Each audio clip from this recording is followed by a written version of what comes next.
Hi, welcome to today's video. I'm Jacob Connors, the author of the Saint Saga the Black Beast series. Today I'm doing something a little different today. Today, instead of talking about my own characters and stories, I'm gonna be trying my first review of something I've read. It's a kind of a recent series. I can't remember exactly what it picked me up. But today I'm reviewing. I may be a guild receptionist, but I'll solo any boss by clockout time. It follows the tradition of the Japanese trend of the title is the synopsis of the book. But it's written by, I have to, forgive me, I'm reading it here. Mato Kusa, oh boy, Kuosaka. I think I'm saying that right. So I have to read that off the top of this head here, and it's illustrated by Garo. So how I'm going to do reviews here is I'm going to do a little bit. I'm going to be doing a little more technical stuff about how I like the write, focusing more on the writing and how it's presented. I'll go into the story and the characters a little bit because those are important to the story. But there's just some stuff that I want to focus on when I talk about the books I read. I don't remember exactly why I picked this one up. I can't remember. I was out at a Comic-Con. I was at a local bookstore. And I can't remember if I picked this up before I went out there and I picked up the second volume, or I picked up the first volume out there and just started reading. I think I had this before I went out there. Not that it's important. I'll be honest, the main reason I picked up this book is kind of because of Goblin Slayer. And that sounds weird because the story in Goblin Slayer worlds apart. But the main reason I liked the premise of the story, at least the title was interesting to me, is because I love Guild Girl from Goblin Slayer, and I thought it might be interesting to see the other side of the counter when it comes to adventuring stories. Uh, for the most part, this character's design and Guild Girls are not the same. Guild Girl has blonde, this girl has black hair. Not a big deal. Uh, the main character on the cover here, Elena Clover, you don't hear her last name a lot, but it is it's Elena or Elena.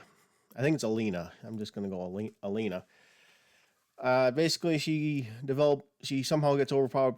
It's another trend of the Japanese story where she manages to get overpowered abilities, and she uses those abilities to defeat dungeon bosses the adventurers are having trouble with.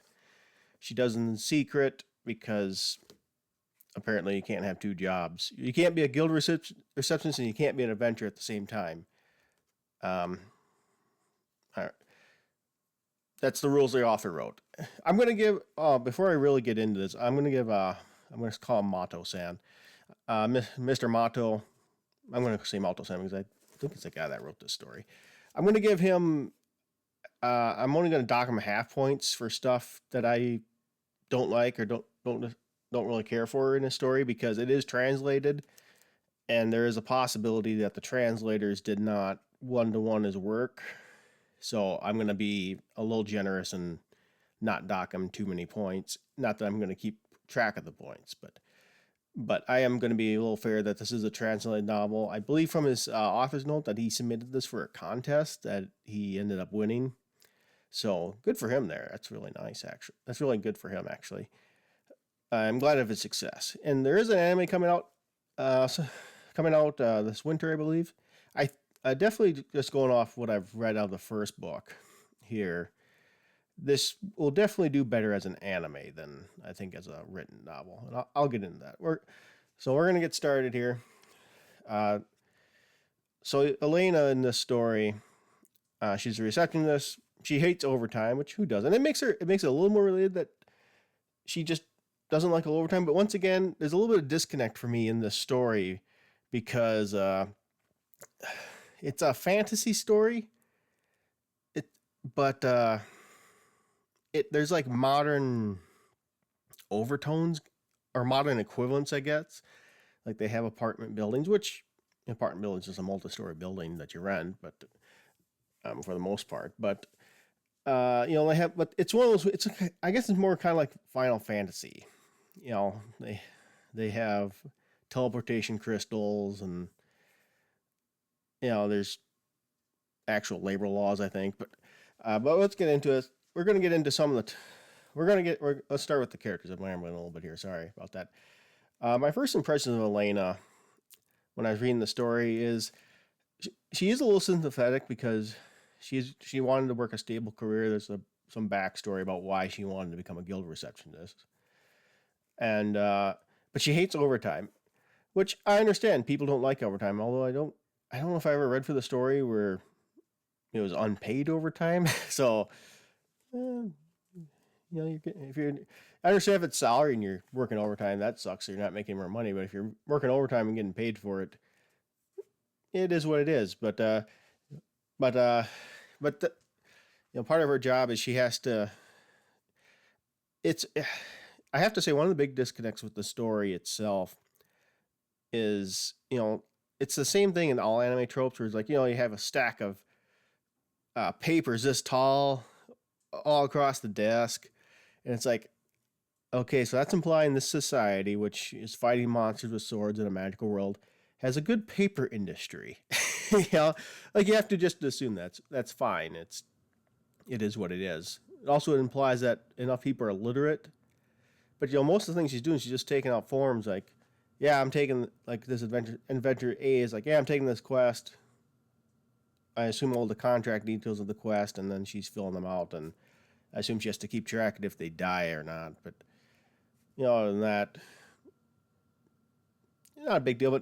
But she does have overpowered abilities, which I like that it's not an isekai with overpowered abilities. I guess having a female physically overpowered protagonist is, I don't know if that's uncommon. I feel like I've seen enough stories. It's definitely in the isekai genre. It's more, a lot of the males have overpowered abilities, but then again, there's probably just as many female ones. Like I think the one that comes to mind is Single Shot Sister. I don't think the isekai where the brother and sister get reincarnated together, and the sister gets the overpowered abilities. I remember watching a few episodes. That wasn't a great show, but yeah. So just going into the yeah, I'm kind of butchering it here, but I find it a little hard to connect with Elena in some aspects. But I think some that's part of the story setting. Like in the story setting, you have magic, so there are mages and wizards. But then there's part of the magic system in this story is skills, which there's 3 categories of skills. There's no, or 4, I guess, no skills. I don't know what the lower skills are called. Common. Then there's like Sigrist skills, which I think that's a star formation. Then on top of that, it's supposed to be the mythical Dia skills, but those are considered legendary, and nobody has them except for our main protagonist, Elena, where it gives her the ability to summon this giant warhammer and basically one-shot most things. Which I got to give him props. A warhammer is not a common main protagonist weapon, so I'll give him some props for that. But the main trouble I have with the magic system here is, you just develop a skill. It's not always when you're born, but it's like, it develops like a mutant ability. Like you're 16 and you develop this OP magic skill, and it almost determines your lot in life a little bit. So if you're going to be a great adventurer, you got to have a skill. Like the main male, I guess, protagonist, potential love interest, Jade here. He has like 3 skills, which is unheard of and legendary. And I'm not trying to read too much into it, but I feel like there's some personal stuff coming in from the author there. Yeah, I kind of get it. If if you're not very skilled at something somebody else is, it is easy to get jealous about that. But from a story perspective, it kind of works. I think part of the problem I have with it is it lies a little bit too much on anime tropes. Like there's a scene in this book where Elena's handling with a high-ranking, difficult to work with adventurer, going on about secret missions from the guild, which is a plot rumor. I'll kind of keep the spoilers down as much as I can. But he's just that not even 2-dimensional jackass. he's literally one dimensional. Uh, he causes the scene. Then later he attacks the city, and this guy's supposed to be a highly ranked individual within the guild, which I think shows some of the weakness of world building. That's why I was comparing this to Goblin Slayer, because in Goblin Slayer, when you go up in the guild ranks, it's actually more of a symbol than trust. Because once again, Goblin Slayer doesn't have experience points either. They kind of make the author kind of jokes about there being experience points, but it's like, no, like the guild is saying that you're a silver rank adventurer in Goblin Slayer. It's like, this guy is trustworthy, he's going to get the job done, versus like the lowest porcelain rank, which is like, this is some kid or bandit looking MFer off the street that's like, not really going to trust him too much. So after having kind of had a taste of that world building, I don't know if there is a ranking system in this for adventures. I know there's like, you have high tier adventurers and stuff like that, but there's not like a official ranking system as far as I'm aware when I was reading it. But yeah, so part of the plot is Elena's moonlighting as the executioner, the person defeating all the boss monsters the adventurers are having trouble with.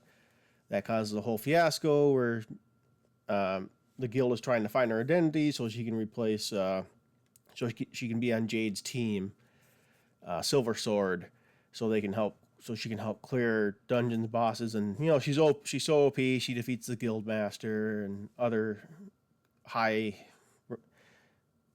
supposedly high rank characters like that. So it's a little reliant on anime tropes, and I don't blame the guy. He probably just wrote this for the contest. They maybe touched it up a bit more with the light novel release, but other than that, it's written. I have to give it kind of a C rank. It's pretty average in story. Part of the problem is it does rely a lot on tropes, and you can really tell in the final battle of the story. That's one of the main. That'd be one of my genuine kind of complaints about the series. Is Mato-san here? He's not the best at fight scenes. And a way I'll describe it is he does fight scenes he does the fight scenes like you do in anime, so not like a real fight at all. And I understand you can't always get real fight dynamics into a story. It's tough. I understand that. I do my own fight scenes, but the problem with Mato is he has that anime trope where the characters are fighting and then they have a full-length conversation while the enemy is waiting for their turn to attack.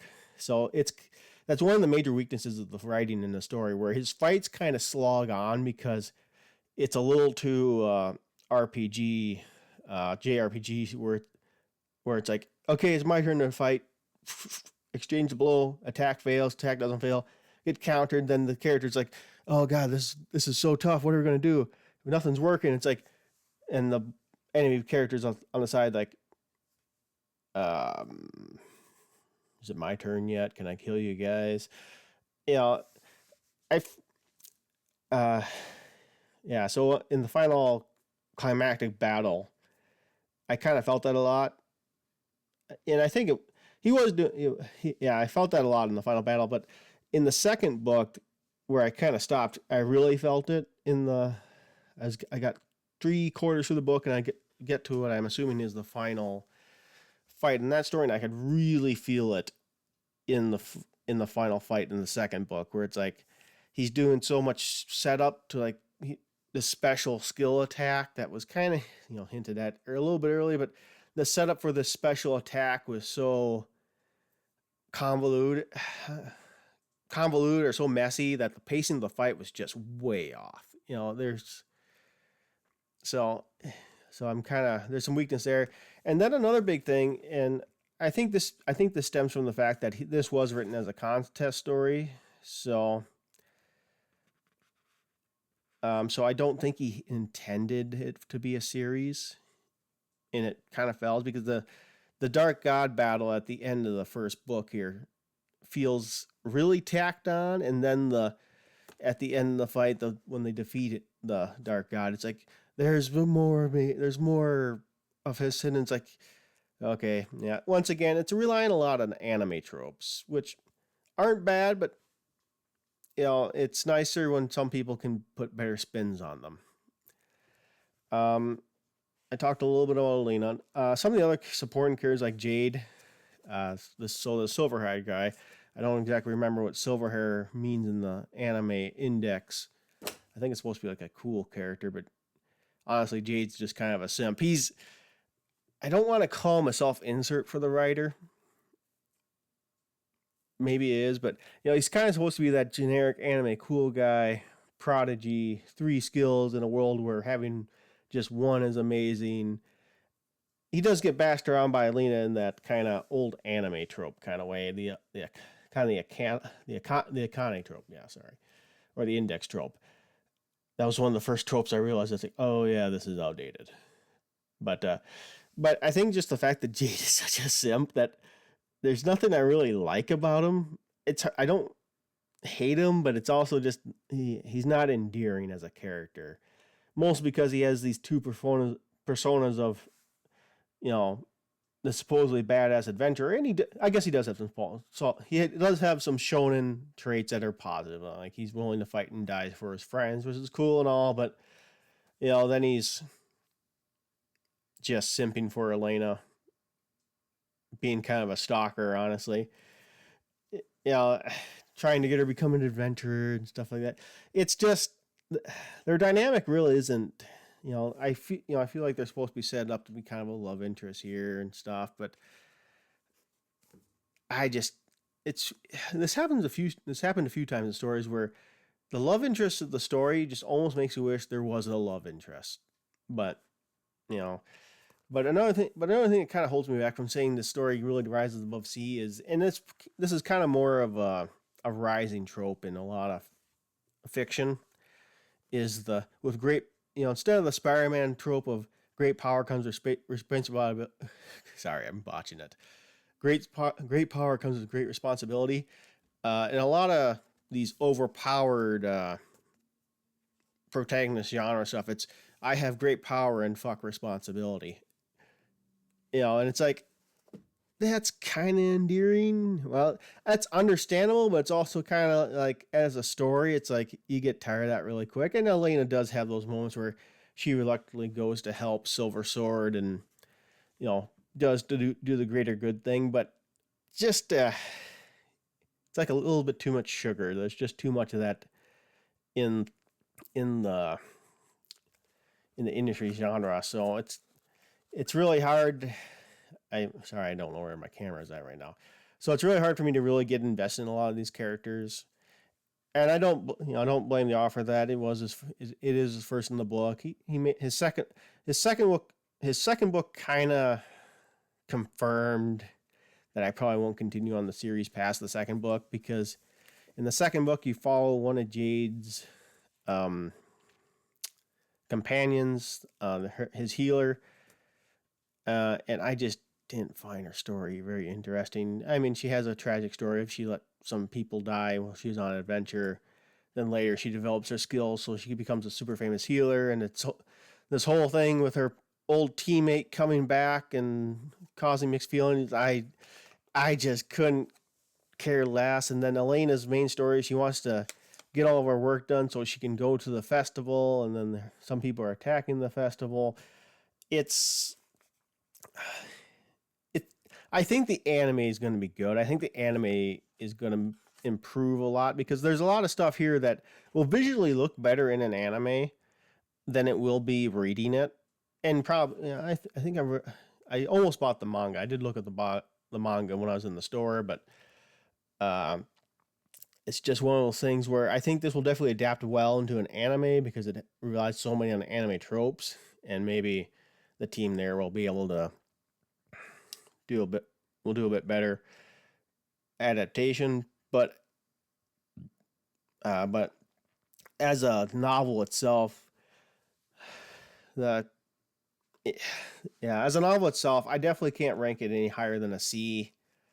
So kind of average. It's definitely above fan fiction. I'll give him credit. It's definitely above fan fiction level, just not high. but I appreciate the fact he did make his own stuff here. He didn't just make a fan fiction; he made his own stuff.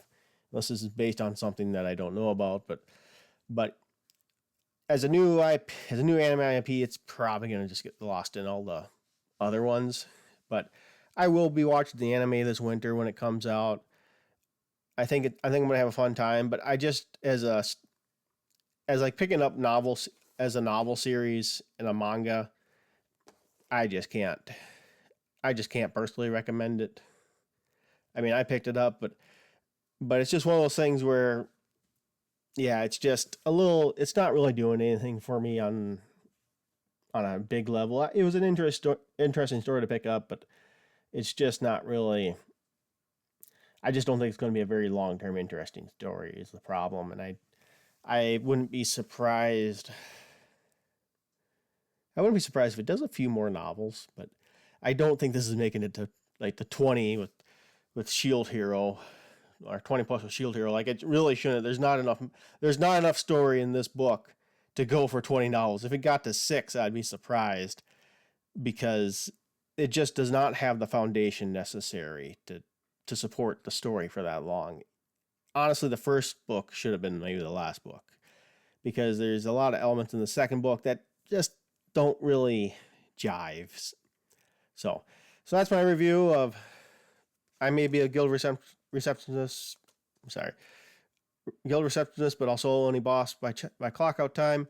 It's a fun little story, not too serious. An okay read. It definitely could be a lot better. He should have. It definitely could have been a lot better. Maybe I'll do a video on how I do stuff different. The big criticisms I have is the fight scenes in the book are just aren't paced well enough to be really exciting. They get a little boring for me. But that's it. This video's gone on a little longer than I kind of planned it to. I was hoping to get this wrapped up in 10 minutes, and I have failed that. So I'm entering the Tekken 101 camp, but he's a lot more entertaining.